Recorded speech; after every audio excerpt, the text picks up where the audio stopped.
everybody. Welcome to Performance Anxiety, a proud member of the Pantheon Podcast Network. I'm your host, Mark, and tonight we welcome Keith Lowell Jensen.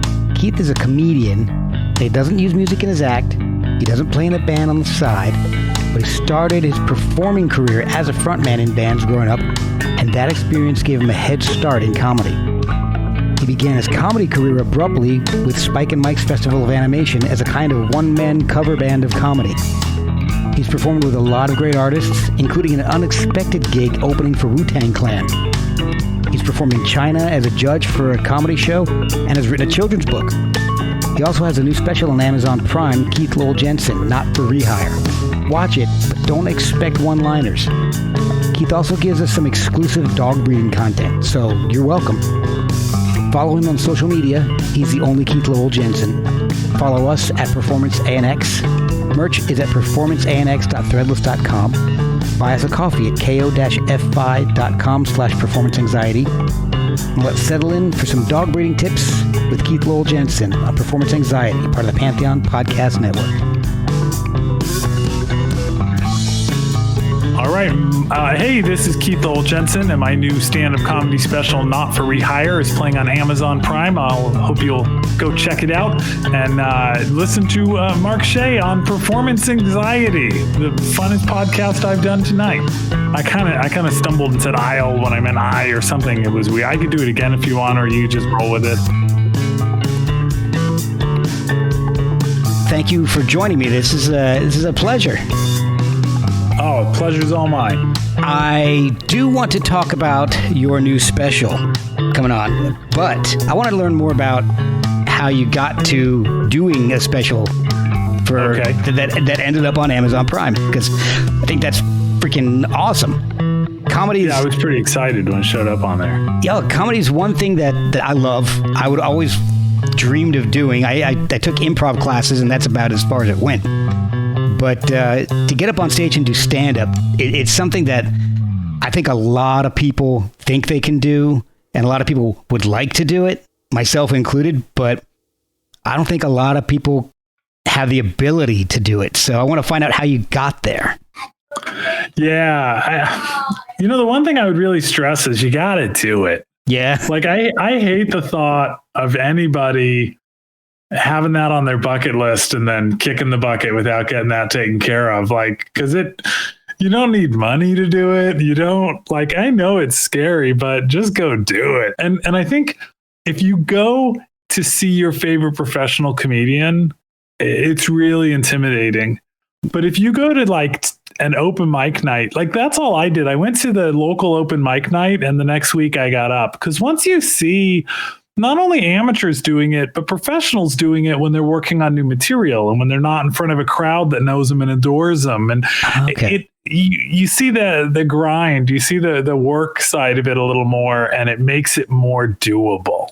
Okay. When you see a professional on stage, you're seeing someone that's workshopped that material. They've got tons of experience. They're usually in front of a crowd that all knows their name and came to see them, which makes it easier. That's very true.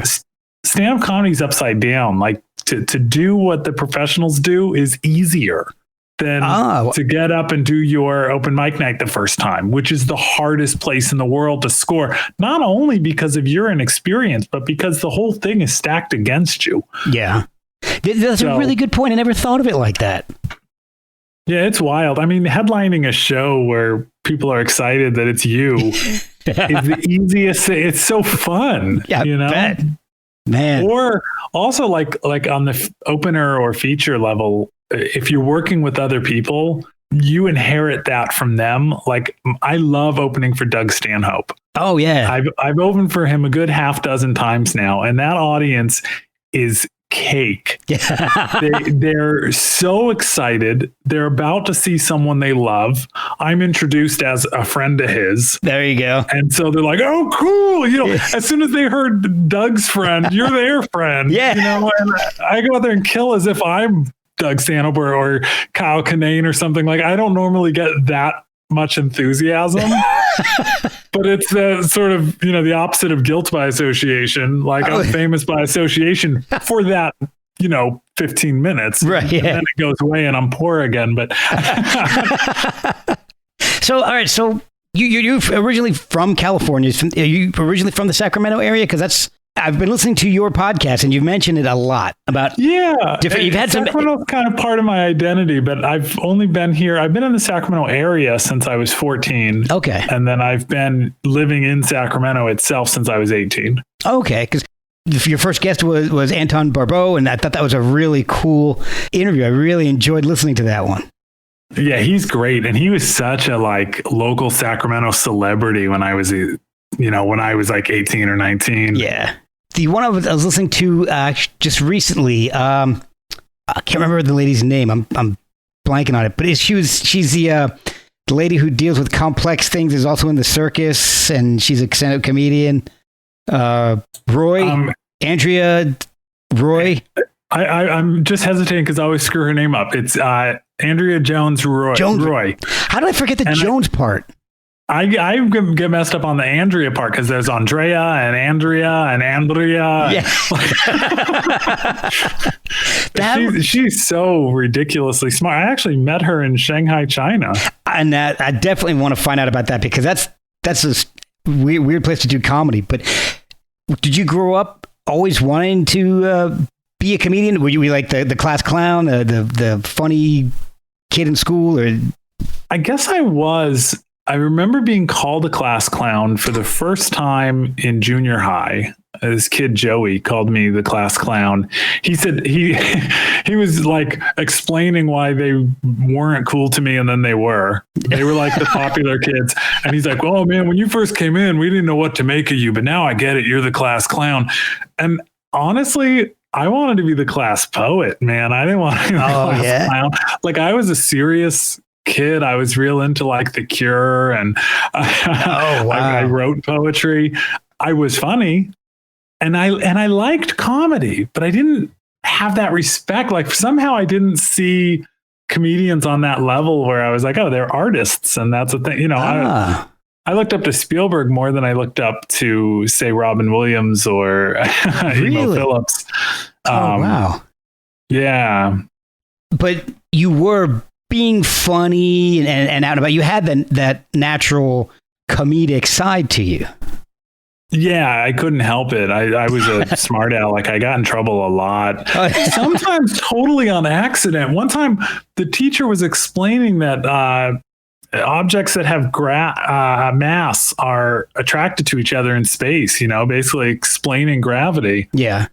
And I raised my hand, and she called on me, and I said, "Is that why the last 2 or 3 Cheerios always stick together?" And I meant it. It was not a joke. And the whole class cracks up laughing, and she, "Jensen, outside." And I had to wait. That's so funny, because I was like, no, I really thought that might be why. So much so that I looked it up. It's because they're putting weight on the surface tension, causing it to have a low point, and everything flows towards the low point. I literally looked it up because I had to know. And here I'm showing good scientific curiosity. She should have been thrilled with me. She kicked me out of class. Oh, God. And this began your comedy career. Yeah, there was one of those things where it was like everybody was laughing at me, so I became a comedian. I had to. So how old were you when you started really thinking about pursuing comedy, going on stage and open mic nights like we were just talking about? So I'd been in a band. I worked for Spike and Mike's Festival of Animation, and so I consider that my first time doing stand-up, but I hosted shows, and I was funny, but I didn't see until years later when I did stand-up that, I was doing stand-up then. Then I was in a band. Then I started my own film series, first called the Tuesday Night Grindhouse, and then it evolved into something called the Trash Film Orgy in Sacramento. And that ran for like 20 years, but I was only involved in it the first few. All things to put me on stage. I knew that I liked being creative. I knew that I liked working with an audience. And after the band thing fell apart, that was years of work. And because someone's girlfriend got pregnant and they decided they had to quit the band, it was all taken away from me. And I couldn't do that again. And it wasn't even your girlfriend. Right. Somebody else. I was like, I practice safe sex. Like, I do the right thing. So then I I decided to try stand-up at that point because I wanted to do something that other people couldn't take away from me. And I'd gotten really into Andy Kaufman. And that clicked something in my head where seeing Andy made me start respecting comedy as art. And then I got into the Marx Brothers, and then but even the more traditional stand-up that isn't super weird, I saw the artistry in it. I was like, oh, this is poetry. It's beautiful, So then I headed down to my local open mic at Laughs Unlimited in Old Sacramento. So I guess we kind of jumped ahead a little bit. You were in a band. Yeah. What did you do in the band? What instrument were you singing? Oh, I had to be the center of attention, man. I was a singer. And I was not a good singer, but I was a great front man. Oh, yeah? I mean, all my pants had holes in the knees because I was always jumping down on my knees on stage or even out into the audience. Oh, nice. Yeah, I was a nut. And we were kind of like 60s garage music, like early, like proto-punk. Oh, cool. Like the Shadows of Night, and listened to a lot of Kinks. And so you'd gotten past your Robert Smith phase at this point? Yeah. No, I had a band that explored that influence too, but that never went anywhere. Oh man, we were called Vincent's Other Ear. Yeah, so even there, your comics, my serious poetic, band. I'm being funny. I may have had black nail polish on and black dye in my hair, but I was funny. Yeah, that's a great name. I love that. Well, then we found out there was a band called Van Gogh's Ear. And then we found out there was a cafe in Venice, California called Van Gogh's Other Ear or something like that. So I contacted both of them and I was like, we need to play together at the place. Yeah. And both of them were like, no, that's a terrible idea. Quit using our name. Come on, okay. I would have been so into that. Oh my God. I would have gone to see that show even if I had no idea who the hell you guys were or where that place was. That's what I try to tell you. Don't compete, collaborate. Exactly. So was music your first creative love then? Painting. In high school I painted also, and you do everything. Writing, a lot of writing. Yeah, I remember my brother John telling me once that I had to pick something, and I was like, no, I don't. So, which is funny because to look back at that, because now he's like way more esoteric than me. He is like an abstract minimalist painter, and he plays the guitar, and he makes pipes like good quality, like tobacco pipes. Oh, wow. Yeah. Jeez. You tell me. John, you got to pick something. Exactly.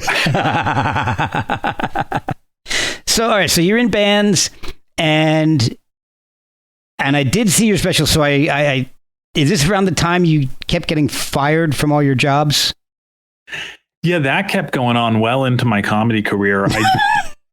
But I think here's what's funny. So I use lists a lot for creativity, like make a list of every place you've ever lived. And maybe that'll turn into a comedy set. Like that one didn't, but I made a list of every job I ever had. And I was working at Petco at the time.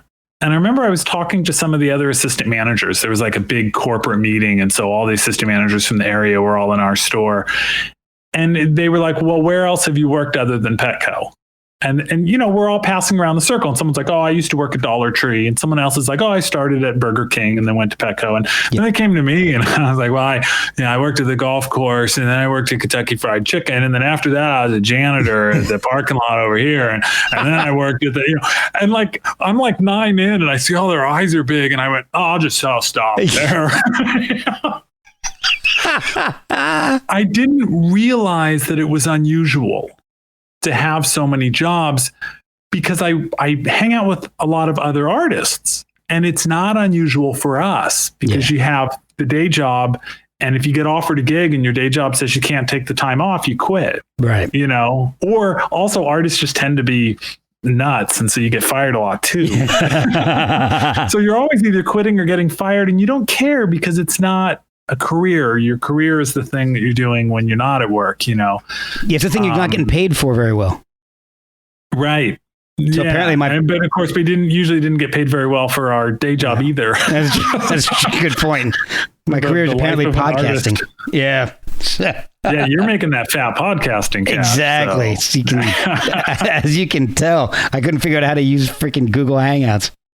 All right. So, out of all those jobs that you've had, what was the one that you hated the most? Oh God, it's so hard to say because each one of them you hate so much when you have it. So if you go to Not for Rehire, you watched it on Amazon Prime, right? Yes, I did. If you go to the audio version of it, like on Spotify, yeah, there's a bonus track called Must Love Dogs. Oh, okay.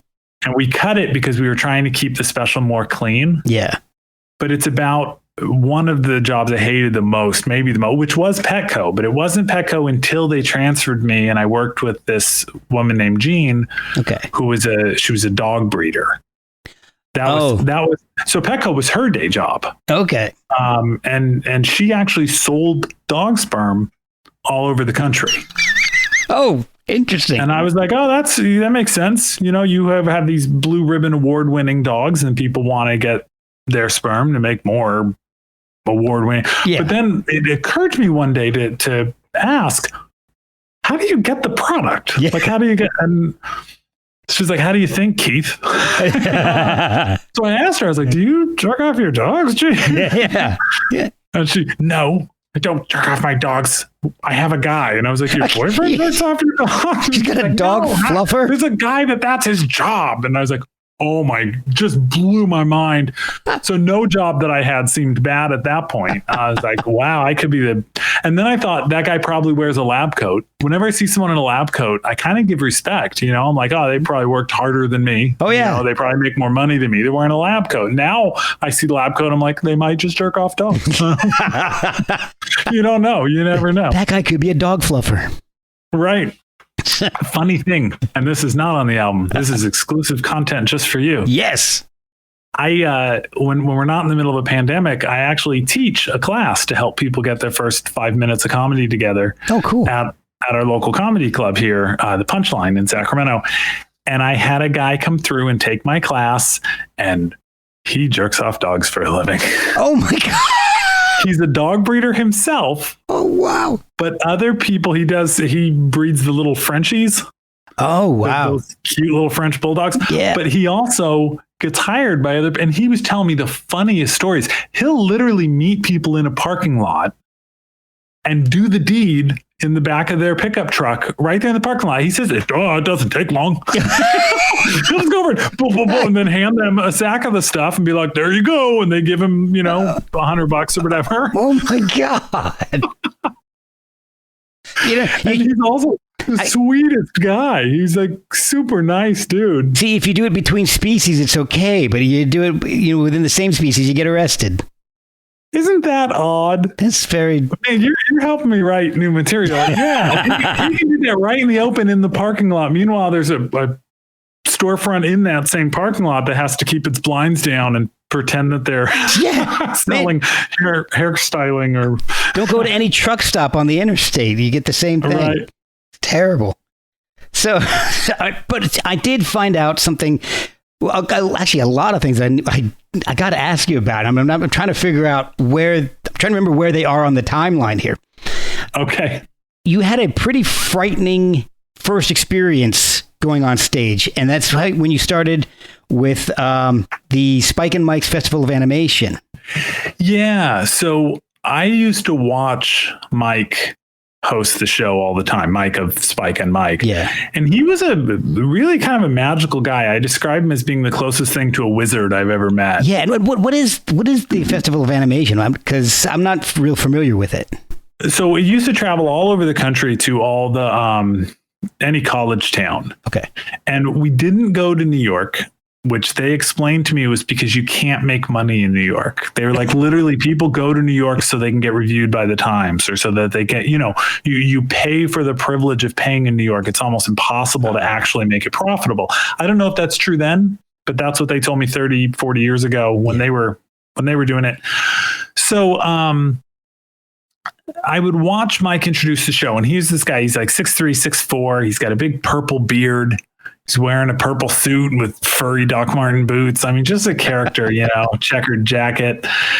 And he would come out and talk to the adults like they were kids. He'd be like, "Hello, everybody. Are you ready to see some beautiful animated films?" You know? Yeah. But there was this weird sincerity to it. Okay. That you fell into it and you became a kid, and he wouldn't start the movie until everyone in the theater put their fingers in the air and wiggled their fingers. Oh, wow. And then pulled them down. And then he would have the projectionists dim the lights with their hands as they come down. Oh, that's cool. how the film would start. And I loved it. And I would watch him every time. The other boys would, I say the boys, we were like this little party crew of like promoters that would go with the show to each town, and we'd pass out the flyers. We'd run the show at the theater, a pretty rowdy bunch. And they would go and start drinking. They're off now. The show's started, Yeah. And I would always watch him first and then go hang out. Okay. And he noticed that I was always watching him. And then at one point he asks me about it. And I said, because I like what you do, And then he says, "You want to do it, don't you?" And I was like, "Oh, yeah, someday." Yeah. And he goes, "Good, because I'm not feeling it tonight." And he literally just shoved me through the curtain. Wow. And now I'm standing in front of probably like a couple hundred people. It was in one of the smaller rooms at UC Riverside. Okay. But just boom. And I'm standing in front of hundreds of people, and I don't have an act. I don't have any jokes. I'm just like, oh my God, this son of a bitch. So I did his act. I was a cover band of comedy, which is the best way to start in comedy. It was so awesome because I had material I knew worked, captive audience. And so I would do it every now and then after that, Okay. And some towns I would be the guy. I would host every show, and I would add a joke or two of my own each night until eventually I had my own set. Okay. And it was the gentlest, easiest way to dip my toe into stand-up. I feel bad for people that have to start and can't walk out on stage and do someone else's material. For a crowd who wants to be there. Exactly. Yeah. Yeah. Starting in the open mic night. And so the first time I did start going to the open mic night, it was such a different experience. Oh, wow. But I already had all this stage experience. I mean, I was pretty confident on stage already at that point. Right. I'd held a microphone. I had a head start. Yeah. You had a little sense of the stage, and you weren't just sitting there. I'd been in a band too. So there were different, Exactly. At what point did you break off and start doing your own stuff? Well, that was after I quit Spike and Mike. Okay. And came back to Sacramento. I started, like I mentioned, the Tuesday Night Grindhouse, which then became the Trash Film Orgy. I went to the open mic after having had a band for, I think we were together 4 years. Okay. And so I'm in my, I'd say mid to late 20s at this point, which is late. So most comics I know started much younger than I did. Yeah. But once I went in with everything I had. I mean, I went hard. Yeah. When my brother told me I had to pick something, I guess I just hadn't found the thing yet. Yeah. Comedy was it. Like once I started doing comedy, it was my life, and it still is. It's the center of my professional and artistic life for sure. I imagine you're thinking about things all the time. And your writing process, are you basically, I guess the question should be phrased, what is your process for writing new material? Are you constantly looking at things and think, is there a joke in there? Or are you pulling stuff from your past, or is it a combination? Do you sit down and just write, or do you just write when it hits you? Yeah. It's all of the above, really. Okay. So I have a couple of rules. One is if you think of something, write it down. Okay. And every comic I know can remember a time they were like, "Oh yeah, I was driving back from San Jose and I thought of this joke and it made me laugh. And I thought, that's going to be my big joke. And by the time I got home, I couldn't remember it. And I thought it would come back and it never came back, Yep. So if I'm driving home, because we're constantly driving is a huge part of stand up. If I'm driving home and I think of a joke, I'll keep repeating the joke and keep driving.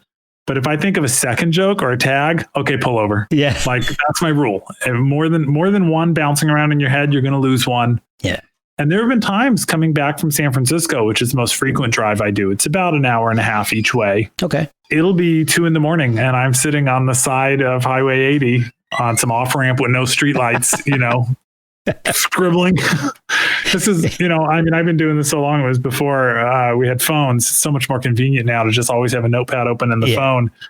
My wife used to find scraps of paper all over the house, backs of receipts, whatever, napkins. Yeah. And she had a special box. She'd throw them all in. Oh. And so when I wanted to write, I would empty that box out on the bed and go through them, and then write. But the other thing I think is important is to not wait for inspiration. I think you wait for inspiration because you don't want to write something bad. You only want to write something good. Okay. And I think if you spend an hour sitting and writing something that you ultimately throw away, that was a good productive hour because you're exercising those muscles, you're tapping your creativity.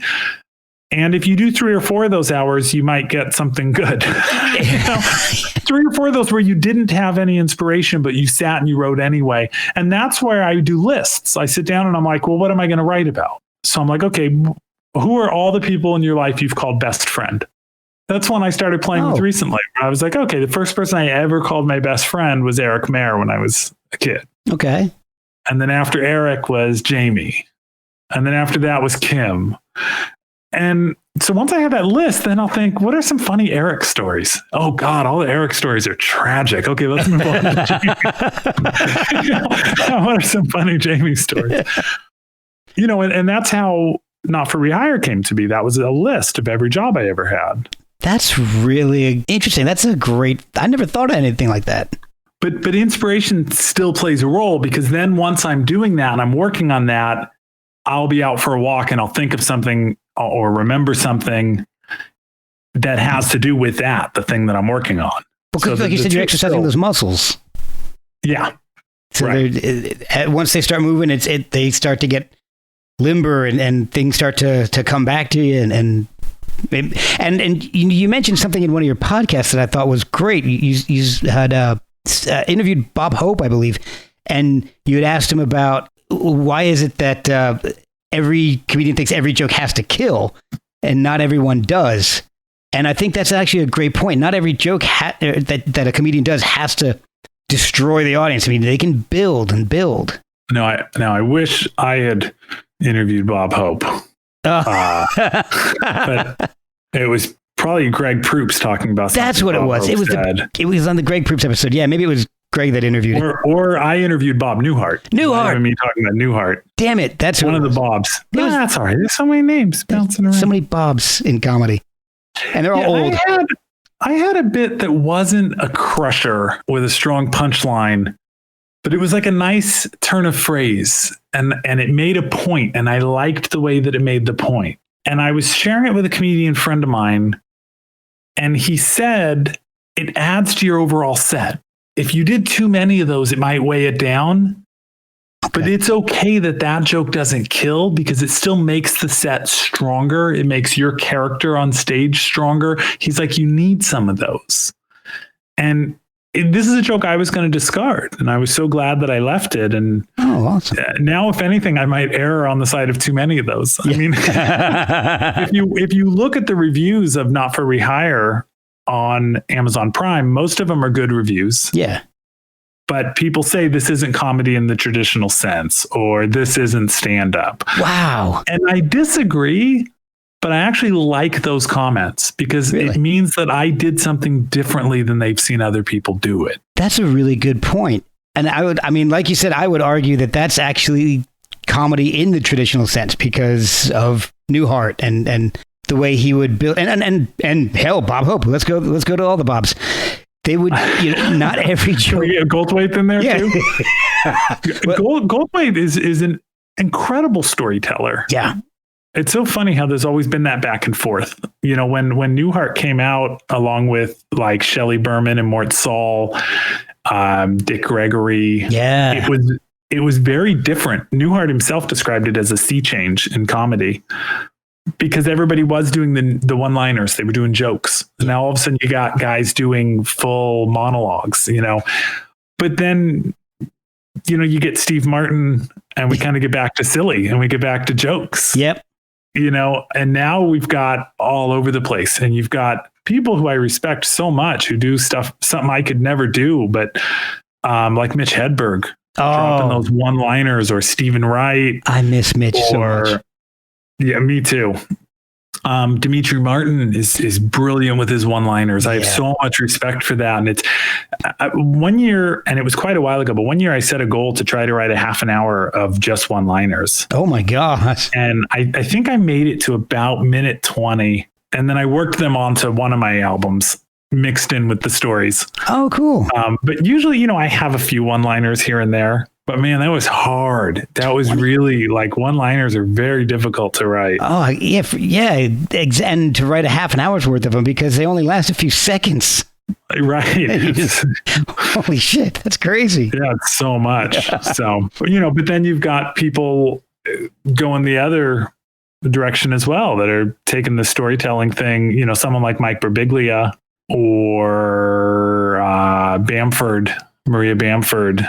Her stuff is so surreal and experimental and cerebral. And so, I feel like the comedy game is more open than it's ever been. But if someone tells me what I'm doing is not stand-up, I'm like, cool. All the music I've ever liked, people told me wasn't music. So we're good. There you go.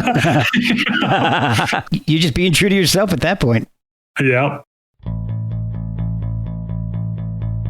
We'll be right back after a word from our sponsors. So how did you end up opening for Wu-Tang?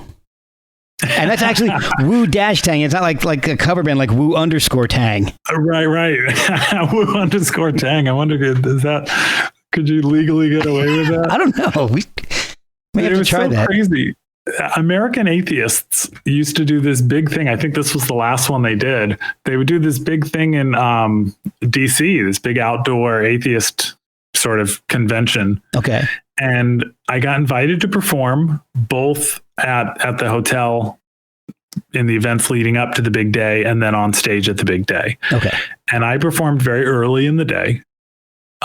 Really difficult. Outdoor venues are rough. The PA system has this delay and echo. Oh, God. Jeez. I did my best. And then the rest of the day is just hanging out, having a good time, and waiting to see Wu-Tang because Wu-Tang was headlining it. Now, Wu-Tang doesn't profess to be atheists. Some people complained that they had Wu-Tang as the headliners, that they should have had someone who was outspoken as atheist, this and that. Wu-Tang was willing to do it. They could afford them, and it was a good time. They were like, let's do it. Who wouldn't want to see them anyway? So, right. Now, Wu-Tang is notorious for being late to shows. In fact, really? I was in a festival in Santa Cruz where Ghostface Killah just didn't show up at all. Nice. So I'm sitting in the green room and I hear, oh my God, Wu-Tang is supposed to be going on in 5 minutes and they're not here. And so I said, yeah, those guys are often hours late, right? And the dude goes, okay, Keith, I got a call. They're on their way, but I need you to go on stage until they get here. And I said, it might literally be hours. And he said, you've got, at the time I had 5 albums out. He's all, you have 5 hours of material out. And I was like, no, all of it's ready all the time.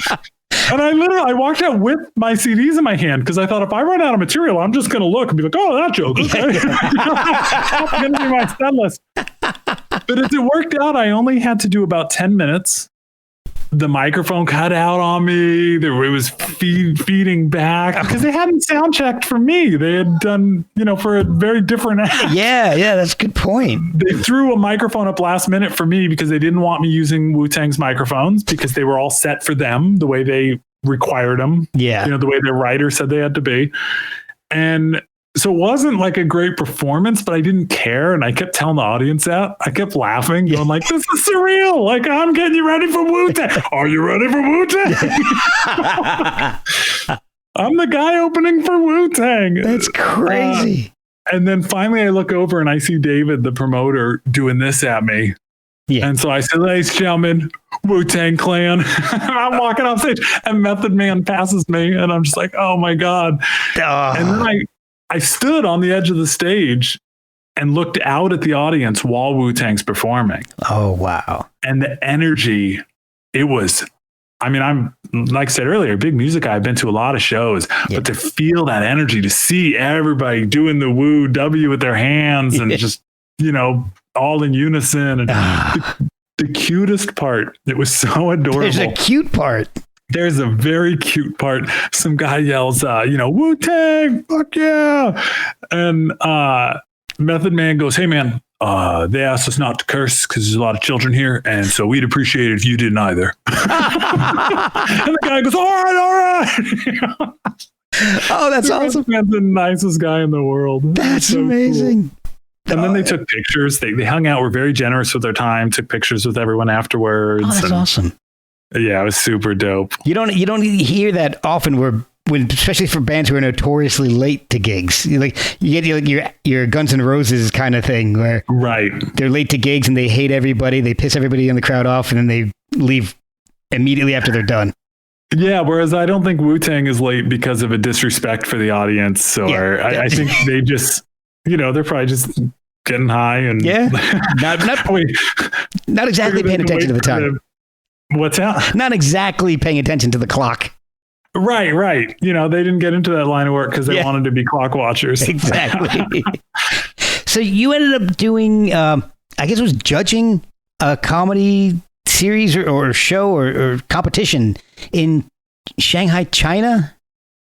Yeah, which is funny because I hate competitions. I don't do them. How did you get into that? And what was it like? Because was it a competition for English-speaking people in China? Yeah. Okay, because I was going to say, I've heard, now I'm not a comedian, but I've heard that humor famously doesn't translate. So, yeah, I'm not sure which point to take off with because I'm going to build them. The first thing is, as soon as people hear that I performed in China, they're like, really? But I performed for mostly Europeans, Americans, South Americans who are in Shanghai doing business. Okay.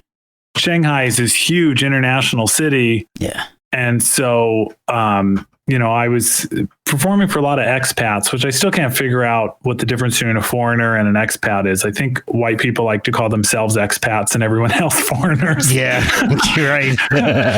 But basically what I would have called foreigners, us in this case. And so, my friend Turner Sparks, who's a great comedian, if I'd recommend checking him out, and he's in New York. Okay. He has an album out right now called Live at the Friars Club, but he had gone there to sell ice cream of all things. He started Mr. Softy Trucks in Suzhou, a city close to Shanghai. Oh, wow.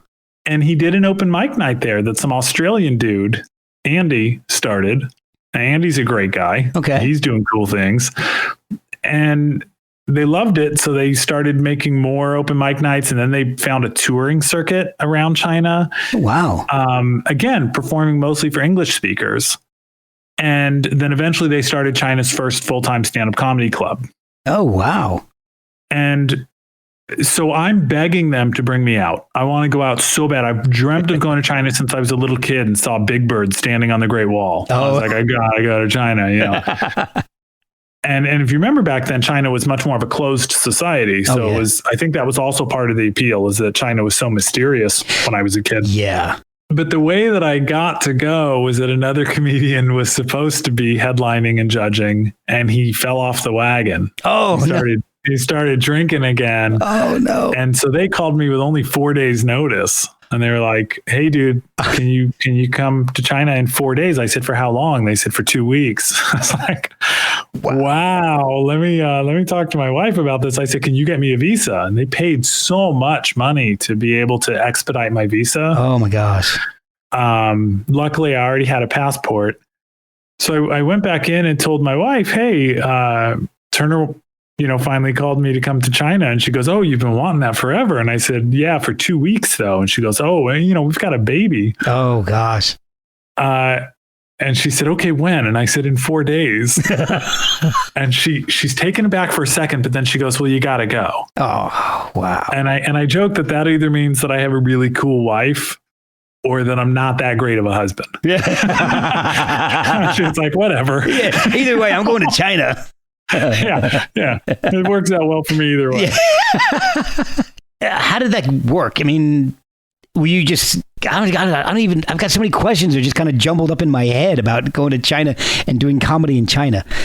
So it was a contest for expats. It was surprisingly just like anywhere else. The expat community, they all know each other and they all hang out. So you've got this wonderful group of people from all over, mostly Europe, but from all over the world. Okay. All hanging out. My friend Steve, who was born in Hong Kong, he was there. He's an American, but he had flown over for it. Okay. What's his name? Oh man, I'm forgetting the name of it. There's a dude from Tokyo. And I'm going to screw his name up, but he's not like a big famous guy. Okay. Yinjiro? I'm screwing it up. Anyway, he was there. So it's this really neat community of people that all know each other and hang out. And so I would have to judge the competition along with some other people. Okay. And then also I got to headline, I think, 3 different shows and then go perform at some showcases and stuff. Oh, cool. And the only thing that was different about it, the only thing that was weird is when I first got there and they said, hey, if you talk about the 3 T's, they'll shut us down. Like you can literally get the club shut down. You can say whatever you want, but you can't mention Taiwan, Tibet, or Tiananmen Square. Oh, wow. And I was like, oh, I don't jokes about any of those things. Yeah. I'm sure we should be okay. Oh, I've got 30 minutes on Tiananmen Square. Right. But I've also got this brain that's like, huh? Yeah. Like they're telling me I can't say something. So I did a joke there on act. I swear it just came out of my mouth, but I was saying, so I have a daughter. That's a normal thing that I say on stage, that I have a daughter. But as I said it, I went, so I have a daughter. And then I went, oh, no, it's okay. I'm American. Like we like her. We're going to keep her. And I was like, oh, that was mean. Like, why did you say that to these nice people? Oh, that's brilliant. And that I was allowed to say. I went to Turner afterwards. I was like, was that okay? Like, I'm sorry that just kind of came out, when you're on stage and you're all hyped up. And he goes, no, that's fine. You didn't mention Tibet, Taiwan, or Tiananmen Square. But I guess the main point is that joke might not have been okay if I was Chinese, but they don't really care. Like I also had my phone there illegally, like accessing the internet. You do this thing where it's like a proxy server. Okay. So I'm accessing the internet, but through Poland or something. Like, wow. Like Facebook kept not knowing where I was, but then tagging photos accurately. Like it was the weirdest combination of really weird workarounds in order to access the internet as freely and openly as I'm used to. Yeah. And again, I said, I'm technically breaking the law in China, a notoriously totalitarian government. Right. That's very heavy-handed regarding crime. And they kept reassuring me, because I'm the kind of person to need it, but they kept reassuring me saying they don't care about you. Like you're just an expat here doing some business. Right. If you lived here, if you were even here performing for Chinese people, if you spoke Chinese, whole different ballgame. Wow. But as long as I'm an English speaking dude, just there entertaining expats, they don't care. Wow. That's wild. Yeah, it was pretty cool. So you mentioned in your segment here about opening for Wu-Tang, all your comedy albums. Yeah. You've done a bunch. How is it doing comedy albums and releasing them in the days of YouTube and streaming services? Is it as big of a thing as it used to be? Yeah, but in a weird way. It's bigger. It's bigger than ever. But in a weird way, it's all about satellite radio. I didn't really feel like I had a career until 3 albums ago. My first album with 800 Pound Gorilla, which was called KLJ Greatest Bits. Yeah. And it's a clean album, and they play the hell out of it on Sirius XM Laughs USA. Okay. And they pay really well. Oh, wow. But it makes it a singles market. Okay. And, as you saw with Not for Rehire, I'm moving into now as I'm becoming an older comedian. I'm a storyteller, and I like to do an album where the beginning works you to the end, and it's all one piece. And it's really, Not for Rehire, more than anything else I've done, is meant to be heard as an hour. Right. And so that's for listening to it. That's for sure. There are a couple bits on it, like the Kentucky Fried Hand, that stand alone, but even those are 13 to 15 minutes, and they're reluctant to put those on the radio. They don't want to give me, a quarter of an hour of airtime when normally they would. Then again, maybe they do want to, because they only pay me for a single track, whether it be 3 minutes or 15. So maybe I'm saving them money. I don't know. So Spotify horribly underpays us. Yeah. Pandora, but you can make some money off of Pandora. Okay. Amazon I'm new to, so let's see. It'll be interesting to see how that pays.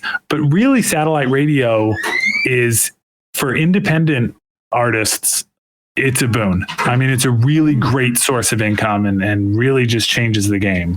And I love them for that. Yeah, I wish I would have known sooner. Yeah. Because I never thought about that, because I'm thinking of it. Most of the people I talk to on this podcast are musicians, and I've had a few comedians, but a chef or two, but mostly musicians. And streaming and YouTube has really changed the way they have to do music. So I was really curious to see if it had done the same for comedy. So it's really interesting, your take on that. I hadn't thought of it that way. But it for making money when I tour, I'm glad that I have books to sell. I sell out of books all the time. T-shirts, if I can print up T-shirts, that's great. Not selling a lot of CDs anymore. Really? I see some people like Matt Bronger, who is putting all of his stuff on vinyl. Yeah. Which I think is great, because then that's cool. That's almost like buying a piece of art. Yeah. Yeah. People that maybe weren't going to buy it to listen to it necessarily, but they're like, "Ooh, you have vinyl," Yeah. Then again, vinyl's heavy, and he's got to cart vinyl around to all the shows. I saw Steve Hofstetter telling people, "Look, I'll give you all 5 of my albums on a single flash drive and a picture with me for $5 or whatever." So I was like, "Oh, that's cool. Like that's a way to move some stuff, So we're all finding ways to work with it, but it sure is different. I mean, I used to walk in with a box of CDs, and know that I was gonna, maybe double what I got paid for the night by moving the merchandise. Yeah, and now different merchandise. Yeah, and it kind of. I got another book coming out, and then I have a kid's book coming out. Oh, wow. Yeah, so I'm definitely gonna give the people what they're paying for. Yeah, exactly. They obviously want it. Right. So a kid's book. How did you get into writing for children? By having one. I tell her stories at night. And then one night I told her a story called Tiger Torn about a tiger who was having a really hard time finding a job. And he sort of, I didn't even think at the time about that relating to me. So the tiger, in the process of the story, he works at an ice cream parlor. He works at the post office, and he gets fired from all these jobs. He has a brain freeze incident. He works at KFC. Fired from the ice cream place, right? He has a feather that he accidentally breathes in while delivering some pillows for the postal service, and sneezes his head off. And that gets him fired. So basically, it's me as a tiger. And in the end, he works at a clothing store, and he accidentally tears a bunch of the clothes because of his big tiger claws, but they like it. They're like, "Ooh, tiger torn clothing. This is the hip new fad." And so that's awesome. So I'm real excited about it. It's not under my name. I decided to do my kids' books under the name Lowell Coyle. So it's my middle name and my mom's maiden name. Okay. And now anyone that goes to that security question, "What's your mother's maiden name?" I just screwed myself. That's okay. Nobody's listening. Oh, good. There's a silver lining to that. So I'm real excited about it. And a local friend of mine here, Evan, is doing all the artwork, and Clash Books is publishing that and my upcoming book, What I Was Arrested For, which will be published under my own name. So. Oh, excellent. How has the comedy changed for you during the quarantine era? I know I had heard that you'd recently got invited to do a gig where you were invited to sleep on the stage. You'd be surprised how often I do that. there used to be this great club called Spangenga, and then it became the Dark Room in San Francisco, where we would go perform 2 shows on Friday, pull out our sleeping bags, sleep on the stage, wake up in the morning, enjoy San Francisco, and then perform 2 shows on Saturday and go home. Oh, wow. I went up to Arcata and I performed, and I really regretted it. Everything was socially distanced. The audience were wearing masks, and it still just felt like unnecessary risks. Yeah. So that the other shows I've done, I performed at Luna's Cafe, but it was literally empty. Oh, like wow. I called the owner and said, "Hey, I want a live stream from your venue, but I want it empty." And he's like, "Yeah, I'm not doing anything anyway." Yeah, it's not hard. Right. So he was into it. And so we went down there, and my manager helped us set up cameras and everything. And then I just performed for an empty room, but over the internet. Wow. How is that? I mean, is it hard to promote that kind of stuff for you? Did you get enough the promoting? people? Yeah, the promoting was easy. Okay. I have a bit of a following online now, and people were starving for entertainment as much as we were starving to provide it, which has changed. Now a lot of people are doing it. Yeah. I feel like me and Johnny Taylor got kind of an early jump on it. And so we were doing really well with it. And then as there was more, me and Johnny I feel like we're always this way.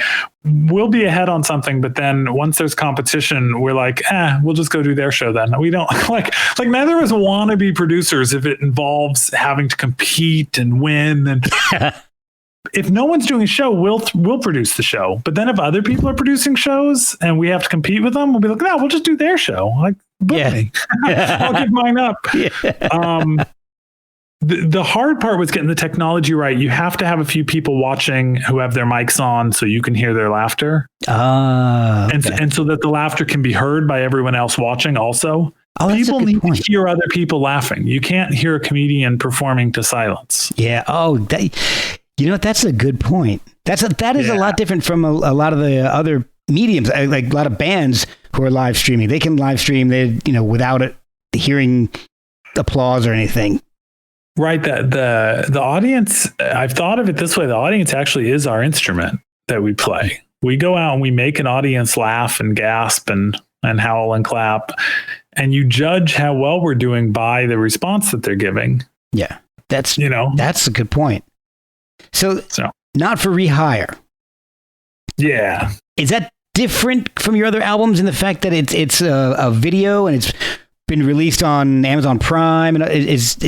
Yeah, I mean, I had Atheist Christmas. Atheist Christmas was on Hulu. Okay, that was a video, and then I put Cats Made of Rabbits on DVD.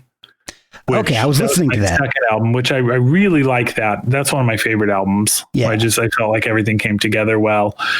But this was the biggest budget that we did, and even it's very low budget compared to a lot of other specials you'll see. It's very much independently produced. But you got a lot of cardboard boxes with your initials on them. Yes. That's cool. This guy, Jason Adair, he's done the set design on my last 3 things that I've taped. Artist friend of mine, very funny man himself. And he literally stenciled all those boxes. We didn't pay to have them printed somewhere, Oh, wow. I think, now I got to ask him. That was the original plan. Maybe he found somewhere that printed them cheap. I don't know. But he did it cheap is the point. Yeah.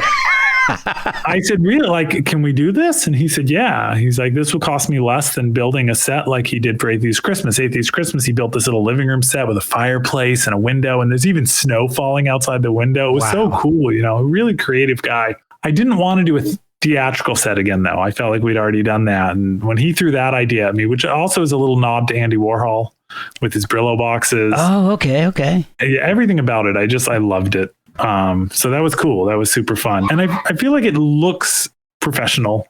Yeah. But like I said, it was totally on the cheap. And it also, fits in with the theme of the show, which I liked a lot too. Yeah. We wanted to let the audience take the boxes. Oh, which is an easy way for cleanup. Yeah. But there was another part of me, I was moving at the time.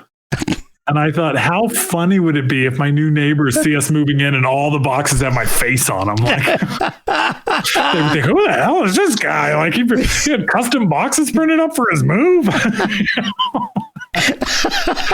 But we didn't do that. Oh. We let the audience walk out of there with the boxes because that was fun, sitting there and autographing boxes after the show. And then we also didn't have to clean up. There was no striking the set. That's awesome. Now, I don't want to give too much away because I want people to watch it, and I don't want them to listen to the special by hearing this podcast, but I've really, really liked, what you'd mentioned about Mike and how, and I didn't realize until the end how influential he was, not only for you, but for so many other people.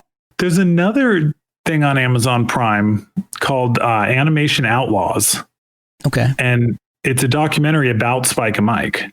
Oh, cool. And I highly recommend it. I think that along with my special make a great double feature. That's awesome. But Dale Gribble on King of the Hill is named after Mike Gribble. Wow.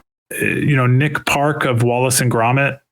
Spike and Mike were the first people to ever show his films in the US. They were showing films by John Lasseter, who founded Pixar when he was nobody. They showed his college films. Wow. They didn't just show Mike Judge's early films, they produced them. Oh boy. If you look at Duh and I'm trying to remember the monster truck rally episode of Beavis and Butthead, the things that were on Liquid Television. Yeah. Frog Baseball. Those were produced by Frog Baseball, Duh, and even a pre Beavis and Butthead one called Inbred Jed. Oh wow. That stuff's it's produced by Spike and Mike. Spike named Butthead. Wow. I could sit here and go on all day with all the people that owe so much to Spike and Mike. Yeah. So they were really neat guys, and I feel like they totally influenced animation.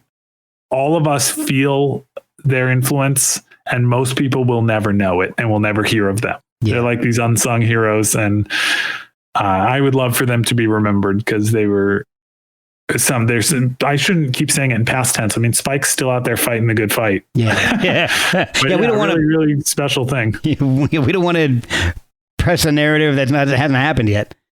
Right. Go jinxing Spike. Now, but in addition to your special, you also have your own podcast. Yeah, no, that happened because of the pandemic. Okay.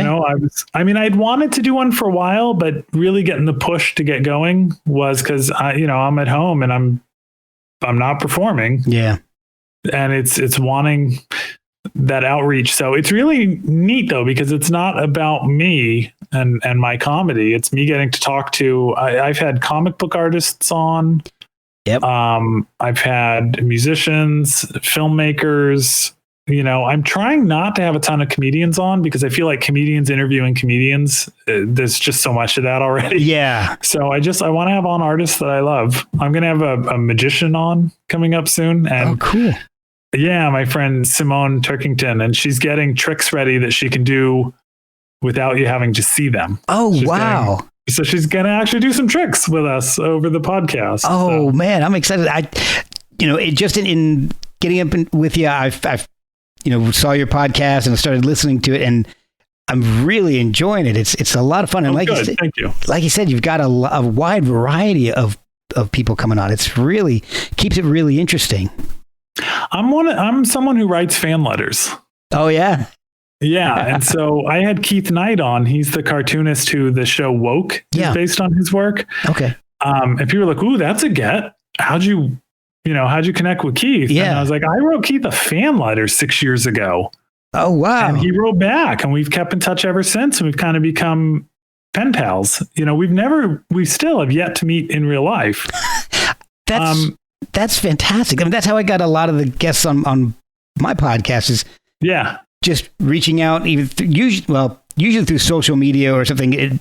Right. The first few I got, I was just trying to keep in touch. Well, not keep in touch, but keep tabs on some of my favorite musicians because the bands that I loved from the 90s weren't active anymore. But I thought maybe they're still making music in other bands or doing their own stuff. So I'd reach out just to see if they would accept a friend request on Facebook or something and see what they were doing. And that's how I got started doing this. So.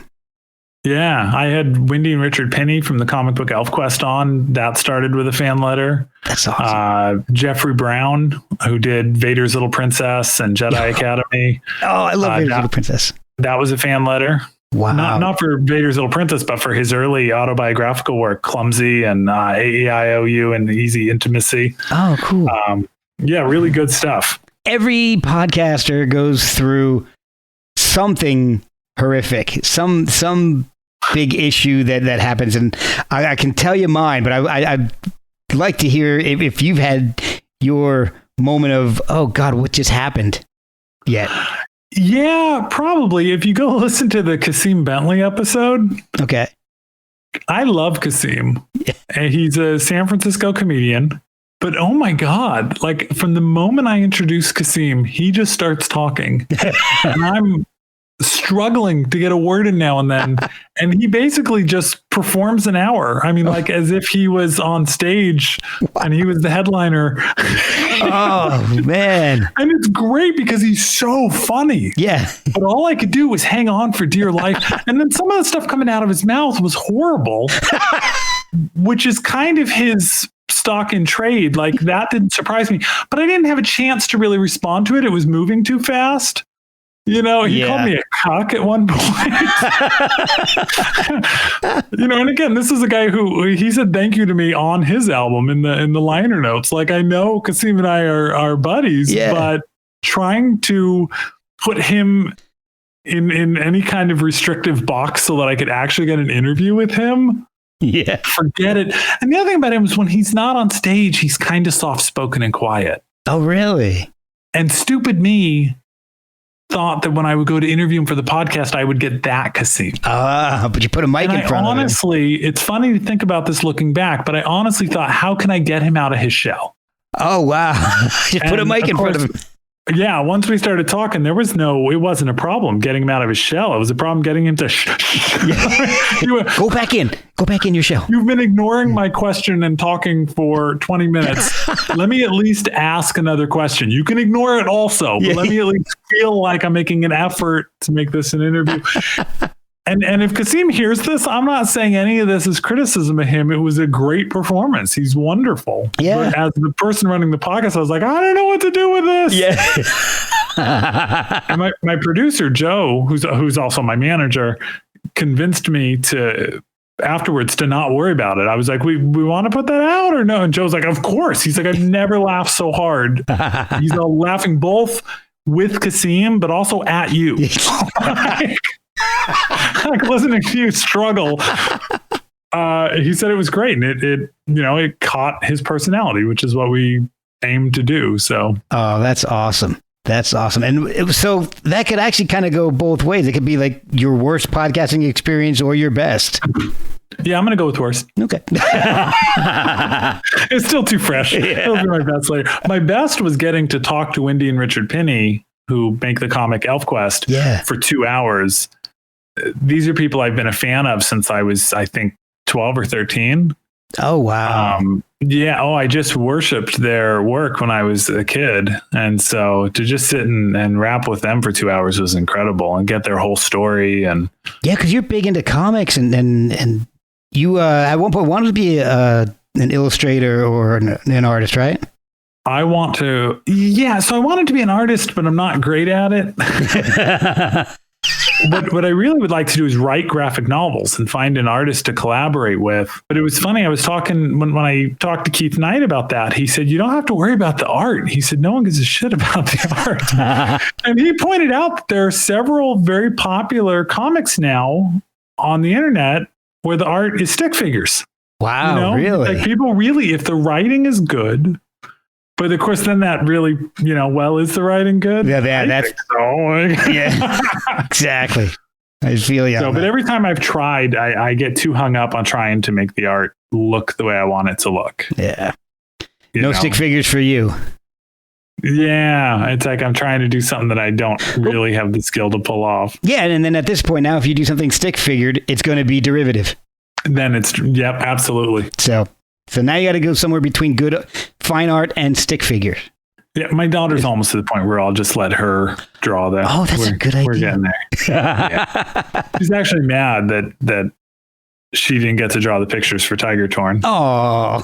The next book, yeah. We'll get there. Well, where can people find the special, and how can they follow you on social media to see what you're up to? So my first and middle name, Keith and Lowell, KeithLowell. Keith Lowell, written as one word, is my handle pretty much everywhere. Okay. So that's Twitter and TikTok and Instagram. Yeah. And then Facebook, I'm just Keith Lowell Jensen. Okay. I think I still have a website out there called rockass.net. Yeah, I did find that. Yes. Yeah. I don't update it very often, but it's, it's got stuff on it. But really, to keep Lowell Jensen, part of the good thing about using all three names is that it's very searchable. I'm the only Keith Lowell Jensen out there. That's true. And Prime, I've actually got two things on Prime right now. Atheist Christmas got put on there. At some time recently, I was surprised I didn't know that it was there again. Okay. So Atheist Christmas is free on Prime, but the big one is not for rehire. Go check it out. I tell people like be ready for it to be a little different than a normal stand-up thing. Like give yourself time to actually sit down and watch the whole thing. It's not like hey, let's go watch 5 minutes of it and see if we like.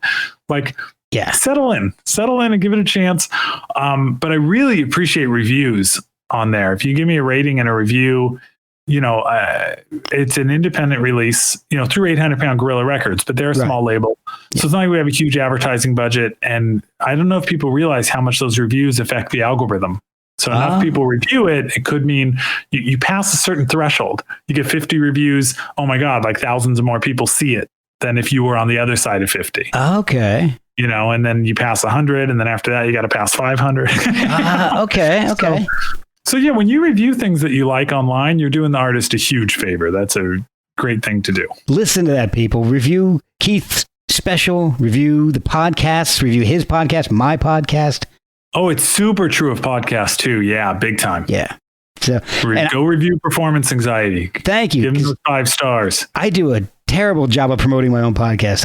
I'm the worst at it. Yeah, you got to get guests that do the work for you. I try. That's why I try to get people who have some kind of a following. So I'm going to be relying on you and your peeps to push this one through. You son of a bitch! I'm here for you to promote me. I think we're both screwed. I don't think you were supposed to admit that out loud, dude. That's what post is for. I think I can edit it, but I don't. Yeah, I prefer not editing. Yeah. It's got a better feel to it. Exactly. Well, man, thank you so much for spending your evening with me, man. This has been a blast. It's good talking to you, man. Great stories, and definitely, I will definitely leave a review now that I've watched the special, and I'll make it 5 stars. How's that? I'll take it.